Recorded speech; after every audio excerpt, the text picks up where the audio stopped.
اعوذ باللہ من الشیطان اللعین الرجیم بسم اللہ الرحمن الرحیم الحمد للہ رب العالمین والصلاة والسلام علی سید الانبیاء والمرسلین وخاتم النبیین مولانا ابی القاسم محمد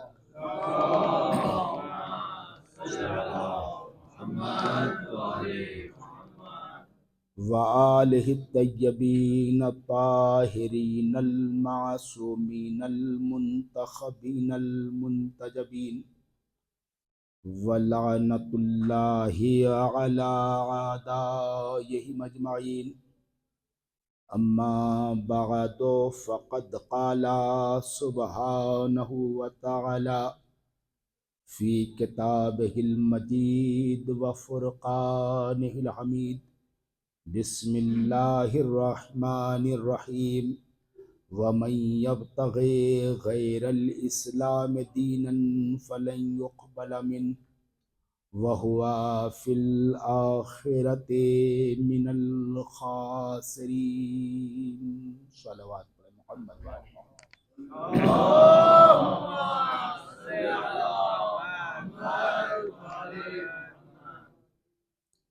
بزرگان عزیز، برادران ایمان، عقیدت مندان خانوادہ عصمت و طہارت، عزاداران سید الشہداء علیہ السلام، سلسلہ گفتگو کا آغاز سورہ آل عمران کی 50ویں آیت سے ہوا، اور الحمدللہ یہ سلسلہ جاری ہے۔ جس آیت میں ارشاد احدیت ہو رہا ہے کہ جو شخص بھی دین اسلام کو چھوڑ کر کسی اور دین کو اختیار و قبول کرے گا، اس سے اس کا دین قبول نہیں کیا جائے گا، اور ایسا آدمی جب مادی زندگی سے نکل کر روحانی زندگی میں داخل ہوگا، ظاہری زندگی سے نکل کر معنوی زندگی میں داخل ہوگا، دنیاوی زندگی سے نکل کر اخروی زندگی میں داخل ہوگا، تو وہ ہمیشہ خسارے میں ہوگا، گھاٹے میں ہوگا، نقصان میں ہوگا۔ یہ تھا بظاہر قرآن مجید کی آیت کا ترجمہ کہ جو بھی مسلمان ہے، جس نے بھی اسلام کو قبول کر لیا، اسے بہرحال خسارے سے محفوظ ہونا چاہیے۔ دین اسلام تمام ادیان میں وہ واحد دین ہے جسے اللہ نے پسند کیا ہے۔ کیوں نہ دین اسلام پسندیدہ دین خدا ہو، اس لیے کہ لانے والا بھی محبوب خدا ہے، بچانے والے بھی محبوب خدا ہے۔ یہ دین اسلام، مگر ستم ظریفی یہ ہے، بدقسمتی یہ ہے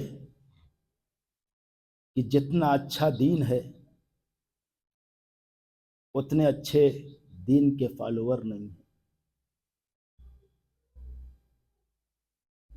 بس جیسے کچھ قبیلوں میں، کچھ خاندانوں میں کچھ افراد ہوتے ہیں جو قبیلے کی لاج باقی رکھتے ہیں، اگر اسلام کے قبیلے سے اس قبیلے کو نکال لیا جائے تو مسلمان بے سہارا نظر آئے گا۔ ایک صلوات پڑھ محمد وآل محمد پہ۔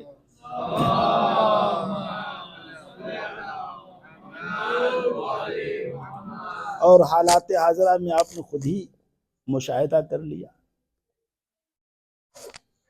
کہ چاروں طرف مسلمان ہی مسلمان ہیں، چاروں طرف مسلمان ممالک ہیں، بس ایک ایران ہے جو سب کی لاج بچائے ہوئے ہے۔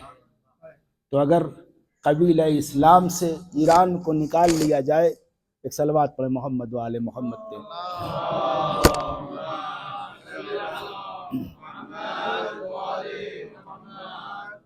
ایک اور صلوات سے سہارا دوں۔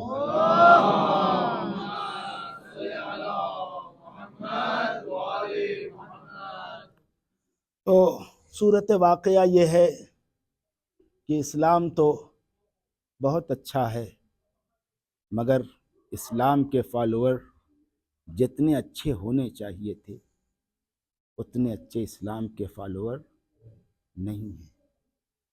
جتنا اچھا دین اسلام ہے اتنے اچھے دین اسلام کو ماننے والے نہیں ہیں۔ تو وجہ کیا ہے؟ ریزن کیا ہے؟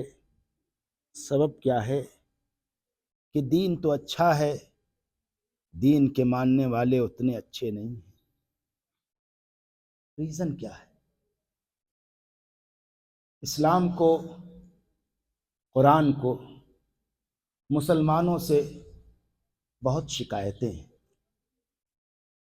اور شکایتوں کا دائرہ صرف قرآن، اسلام، توحید، رسالت سے محدود نہیں ہے، بلکہ جتنے افراد ہیں اس روئے زمین کے اوپر سب کو کسی نہ کسی سے شکوہ اور شکایت ہے۔ پڑوسی کو پڑوسی سے شکوہ ہے،